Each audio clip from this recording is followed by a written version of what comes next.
Olá!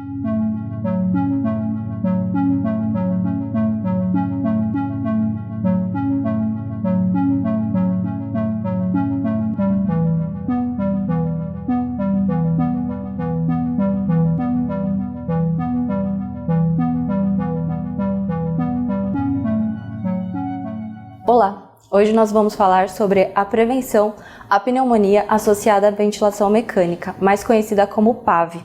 A PAV, ela é uma infecção de vias aéreas superiores que acontece após pelo menos 48 horas da intubação do paciente. A fisiopatologia da PAV acontece justamente pela microaspiração dos micro-organismos que colonizam a orofaringe, tanto pela introdução do tubo endotraqueal quanto pela própria aspiração, pois o acúmulo da secreção ao redor do tubo ou do cuff pode acontecer que o paciente tenha essa colonização. Como a gente pode ver no vídeo, a colonização ao redor, formação de biofilme. Por que isso acontece? Nós verificamos que os pacientes, quando em ventilação mecânica, eles encontram sedados, muitas vezes até curarizados, principalmente os pacientes com diagnóstico da Covid-19, e eles perdem a função protetora, então eles não têm a função proteção natural, além de ter um tubo introduzido, propiciando então para a aspiração desses micro-organismos, seja ao redor do cuff ou pelo próprio tubo endotraqueal. Outro meio de desenvolvimento da PAV é através das vias de sonda nasointeral ou sonda nasogástrica. A sonda nasointeral e a sonda nasogástrica, elas abrem o esfíncter gastroesofágico e levam ao aumento tanto da broncoaspiração, quanto também faz com que haja um acúmulo de volume abdominal gástrico, e isso faz com que propicie a complicação da PAV. Os pacientes que fazem uso de nutrição enteral, eles têm um aumento do pH e pode acontecer também do paciente desenvolver a pneumonia associada à ventilação mecânica. Além disso, algo de extrema relevância que nós devemos ter uma atenção principal em relação ao desenvolvimento da PAV é o cuidado com a microbiota oral. A cavidade oral, ela pode ser colonizada uma vez que o paciente tem a introdução do tubo, o que dificulta a higiene dessa cavidade, ocasionando então a translocação bacteriana. E por translocação, o paciente desenvolve a pneumonia associada à ventilação mecânica. Nesse caso, a gente sempre orienta que a higiene oral seja muito bem feita a esse paciente. Quando nós falamos em relação à complicação da PAV já instalada, nós temos que pensar também nos impactos que isso causa, tanto ao hospital quanto ao paciente, pois com o paciente existe um alto custo hospitalar. Esse paciente tem um tempo prolongado de ventilação mecânica de 7 até 11 dias e o tempo que esse paciente fica na UTI pode prolongar em até 13 dias, ou seja, é extremamente deletério ao paciente, e o que nós pudermos fazer para prevenção é o indicativo e é essencial. O diagnóstico da PAV, então, ele é feito através de uma radiografia, onde há um infiltrado que pode ser novo ou um infiltrado progressivo ao que o paciente já tinha anteriormente, mas que sempre esteja relacionado à intubação orotraqueal. Além disso, nós podemos verificar alguns sinais clínicos e sinais laboratoriais, que pode ser como leucocitose, hipertermia, paciente que tem relação PaO2-FiO2 mais baixa, presença de secreção traqueal com aspecto purulento. E lembrando que estes valores e essas informações isoladas, elas não vão caracterizar a PAV diretamente, e sim quando elas, em conjunto, elas nos darão um resultado mais fidedigno.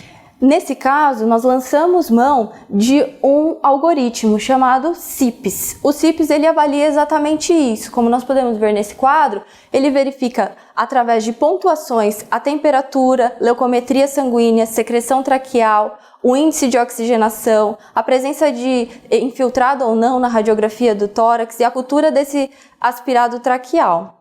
Nós vamos dizer que o paciente tem sugestão de PAV quando estiver maior ou igual a 6 pontos. Isso sim será um indicativo para o paciente em desenvolvimento à pneumonia associada à ventilação mecânica. O tratamento da PAV basicamente consiste no uso de antibiótico-terapia.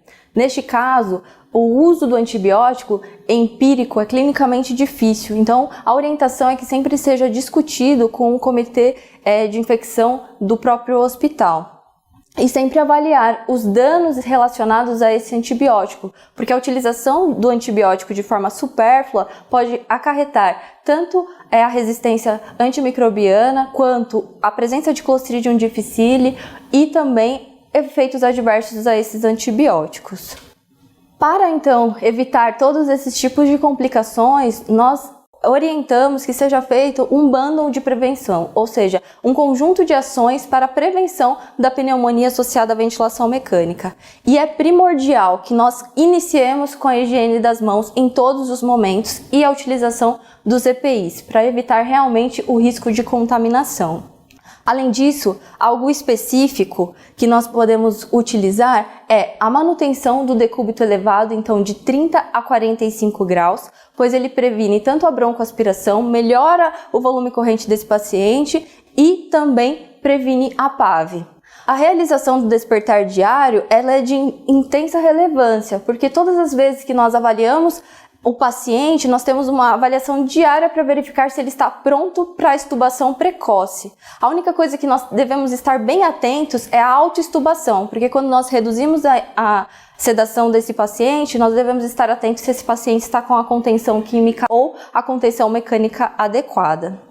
Outra informação que nós já falamos e cabe reforçar é a higiene oral com uso de clorexidina a 0,12%, que pode ser feito desde escova sugadora quanto uma gaze embebida num palito embebida no clorexidina. Isso impede a formação de biofilme, que haja uma colonização de microbiota oral e, consequentemente, a translocação bacteriana.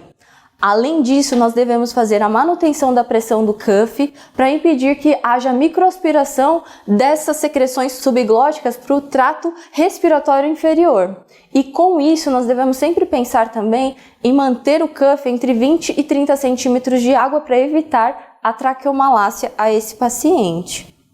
Algo importante também é a aspiração das secreções. Eu coloquei aqui como aspiração no circuito fechado, por prevenir não só a colonização de vias aéreas, não só evitar a translocação bacteriana e também para evitar a despressurização, uma vez que o paciente com a Covid-19 geralmente tem PIPs mais altos. Então, neste caso, a presença da aspiração de uma forma correta, adequada, sem prejudicar o parâmetro ventilatório.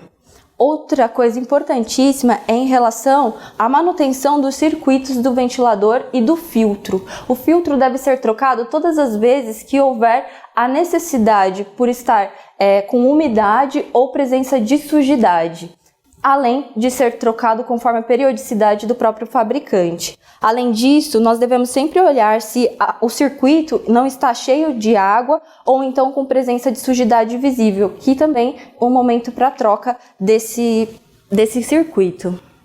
Este é uma sugestão de um bundle de prevenção, ou seja, um checklist que reforça todas as informações que nós já demos e que orientamos que seja feita em todos os plantões, como o decúbito elevado de 30 a 45 graus, a higiene oral desse paciente com clorexidina 0,12%, manutenção da pressão do cuff de 20 a 30 centímetros de água, avaliação do filtro do ventilador e o circuito, se há necessidade de troca ou não. Nessa próxima imagem, nós vemos um bundle de prevenção já preenchido, conforme manhã, tarde e noite. Muito obrigada!